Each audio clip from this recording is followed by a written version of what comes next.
Hello guys and welcome back to Discount Programs for the part 2 of animation series, and in this series we'll discuss about the workspace and the keyframes. Now as you can see, the workspace is a bit different from what I've used in the part 1. This is because this is the default workspace when you open an animation scheme. Now to change it, you can go to this icon here which says Essentials and click on it. Now there's a drop down menu where you can select the ready-made workspaces or make your new workspace. So to make a new workspace, you could just click on new workspace and make it, but before that it is going to override the workspace as this. So you can cancel it for now and move the tabs around. As you can see, I can move this tab or this tab to this side and this tab to here. Now I could click on the drop down menu and click on new workspace and name it as personal workspace and click on OK. Now we are on personal workspace and we can again click down and you can see here's another marker of personal workspace. Now I usually use the classic workspace, which is the best suitable for me. So for this one I can use the classic workspace. Now the workspace part is over.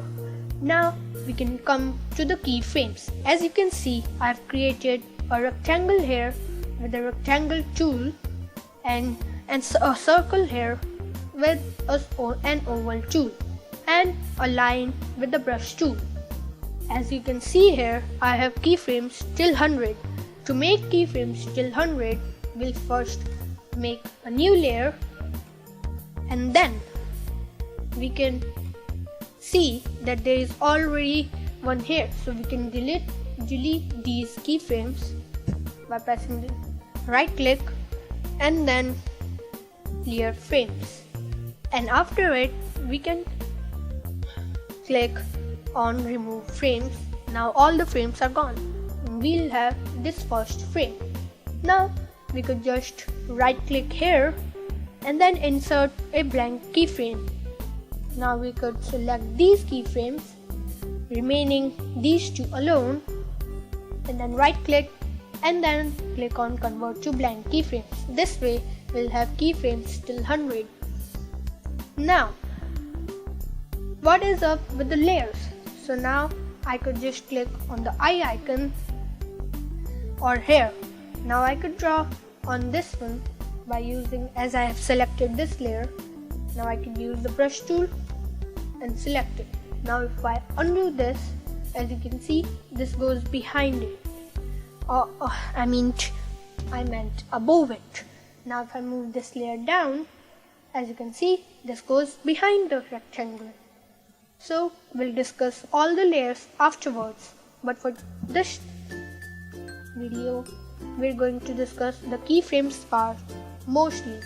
So I'm going to delete the layer I just created by clicking this button.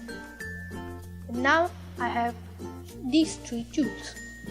Now I could right click on any one of them and then convert to symbol or to bitmap, but this time I'm going to convert it to symbol and name it as symbol 1 only. Now we could change first. Now we could again right click and then we could remove frames. Now I'm going to right click on this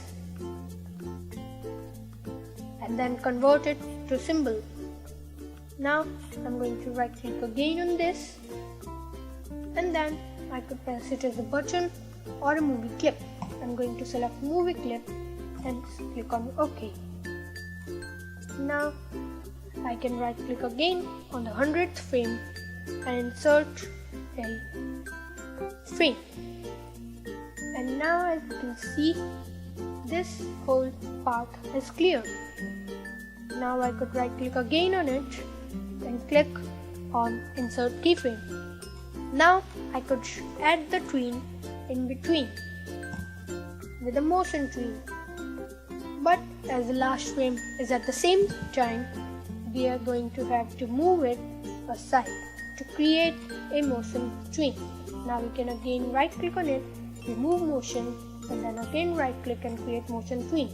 Now this can create an effect of motion if all the keyframes work properly.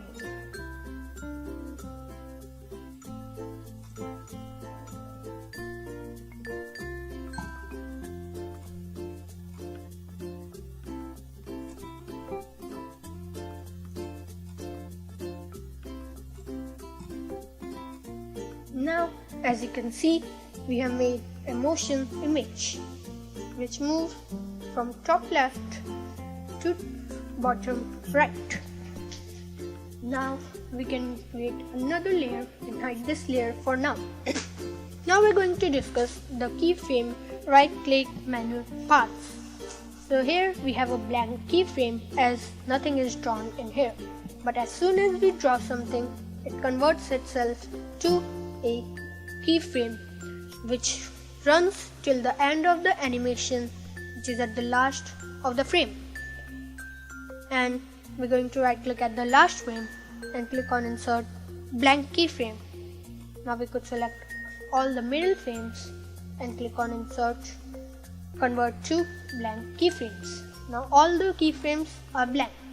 Now we can create ourselves a step-by-step animation, and we could move to next keyframe and then create the next effects. Now we're going to discuss how to turn on the onion tool. Now we could click on this tool and this will create the onion tool. Now as you can see, this is 2 spaces wide, 2 keyframes at both sides, so we can see what we have created earlier. Now we can again select this and draw what I have to draw. And then again going to select the next keyframe and draw more. This way I can draw without any problem. So now I'm going to turn off the onion scheme and click on play. As you can see, we have created only 5 frames, so it will not create an effect of wood. So the next feature allows us to make blank keyframes till the end. Now we could create and click on clear keyframe. This helps us to the regular keyframe till the last animation keyframe. So the next feature we are going to be discussing is, after going into the menu, we can cut or copy frames at any time, such as I can copy this frame and then paste it to the next frame by clicking on paste frames. Now they both are the exact same frame. Now I could again click on play button, but before that I need to change the FPS, which is frame per second, a little bit less, so that we could get another type of examples. Now I could click on play button, and as you can see, it was a bit less stoky this time, and we could see the animation clearer. So that is it for this video. Hope you learned something new, and bye bye, peace out.